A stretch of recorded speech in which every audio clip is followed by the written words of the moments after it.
I just received an inheritance of $500,000. What should I do with it in the next 3 to 6 months while I decide what to do with it? Long term? That's the question we're going to talk about on today's episode of Friends Talk Financial Planning. Hi, I'm John Shearer, and I run a fee-only financial planning practice in Middleton, Wisconsin. And I'm Bridget Sullivan-Mermel, and I've got a fee-only financial planning practice in Chicago, Illinois. John, before we start talking about where to park the money, let's remind people to subscribe. That helps us with YouTube, and we really appreciate it. That's okay, right.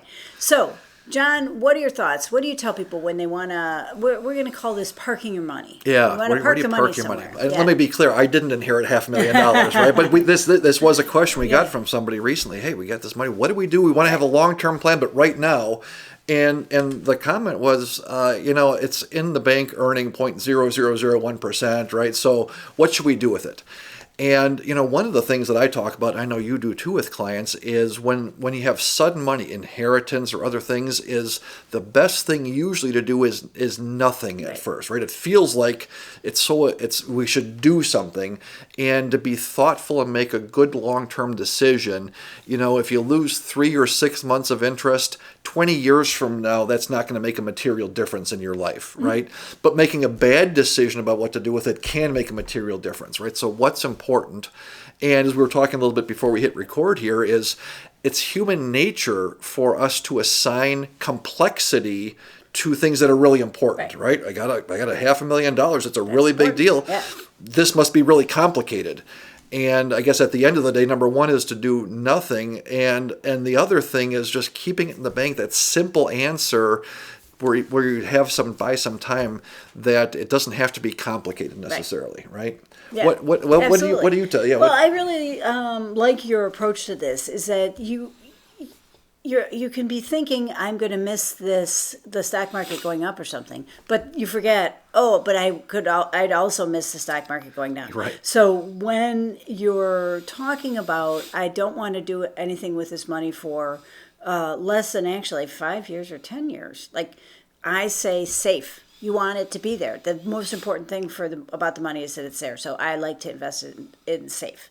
And so your suggestion, just keep it in the bank that you have it in. But that was a great comment. I just want to pull that out as, hey, if you know if you're going to need it sometime sooner, right? And like soon as in 5 years, right? And so, and if you think about this, if that inheritance for this person was a down payment on a house or some other thing, and we can't have it go down 30%. I mean, that's, leaving it safety trumps the return that you could get in it, right? Yeah. I mean, that's really significant, I think. I would, I want to add a little more nuance to your leave it in the bank suggestion. Yeah. So, first of all, if it's $500,000, you want to be mindful of the FDIC rules so that it's fully insured. And so you might need to break it up into 2 different accounts. Okay, so that's great. The first thing. The second thing is that I often recommend internet banks to pay higher interest. Again, you want to make sure they're FDIC insured. 2 common ones, I don't get anything for this, and I hope it's okay for me to say this, are ING Direct and Ally. We both use both of those, and they pay higher interest than what the big banks are paying. So it's more than 0.01, which is, but it's not, it's still, these days, it's pretty low. But it might approach 1%, which is better than, again, nothing, or the lower interest at a lot of the regular banks. So those would be the 2 things that I would add to what you're saying. The other thing is, I'm going to add another one. If you know that you're have a time frame 6 months or a year, don't be afraid to look at a CD. That's fine. Yeah. And again, you might want to break it into parts if it is over $250,000, because that is the FDIC insurance limit. And so having it fully insured is great. One of the things I just wanted to, and you brought it up earlier, and I just want to, again, draw that out, is that, it feels like when we're earning even at 1%, you go like, we're earning 1% on $500,000. Right. You're like, golly, we're not getting any return for this. Can't we do something better, right? And one of the things is that, if the markets go up, right, you go, geez, we could have had this return. Right. But if the markets go down, 0 is a great return on your investment when the alternatives are minus 10 or minus 20 or minus 30, right? And so sometimes we feel like, I know I do it, we do it for clients and go, God, we got this cash and it's not doing anything. And like, oh no, right, that's the point, is not doing anything doesn't feel so good when things are going up in other parts of the financial world.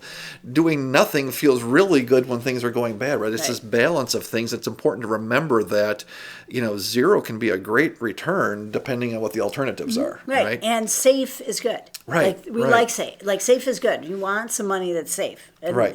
That's I think that people get overly excited about the razzle dazzle when that's happening. Yeah. But the party ends. So, and you don't want to have your $500,000 in the market when the party ends. You know? And then the other thing that you brought up, I love that, hey, if it's short term, 5 years or less, we need to have safety.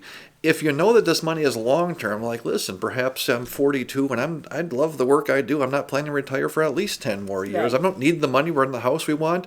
This is long term money, but I still want to take some time and make a good decision, right? Right. And again, like, listen, if I keep it in the bank for 6 months and I don't earn any interest on it, in 20 years, that's not going to make a difference, right? Like, that is not if I make a bad decision with it and get it locked into something I don't like, it could be very detrimental, right? So safety is fine. But there's nothing also, I don't think anyway, there's anything wrong with saying, listen, why don't we buy a short-term bond fund, right?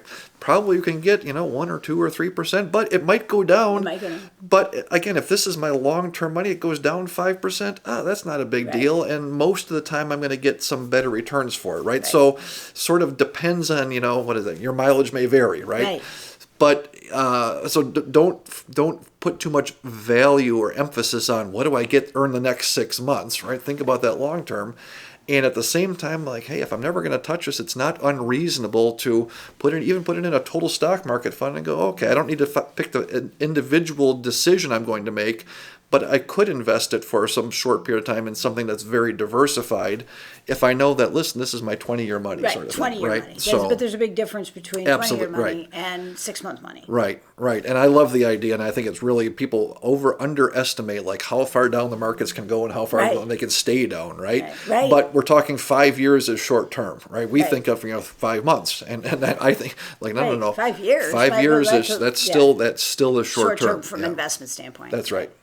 Cool. Great. With that, we should wrap it up. I'm Bridget Sullivan-Ramel. I've got a family financial planning practice in Chicago, and this is John Shearer. He's got a family practice in Middleton, Wisconsin. And I want to remind people to subscribe. It helps our channel. Thanks for that. That's right. And if you like what you hear on our show, Bridget and I are both members of the Alliance of Comprehensive Planners. It's a nationwide group of tax-focused, fee-only financial advisors. And you can learn more at acplanners.org. Check that out to find an advisor in your area. And with that, until next time.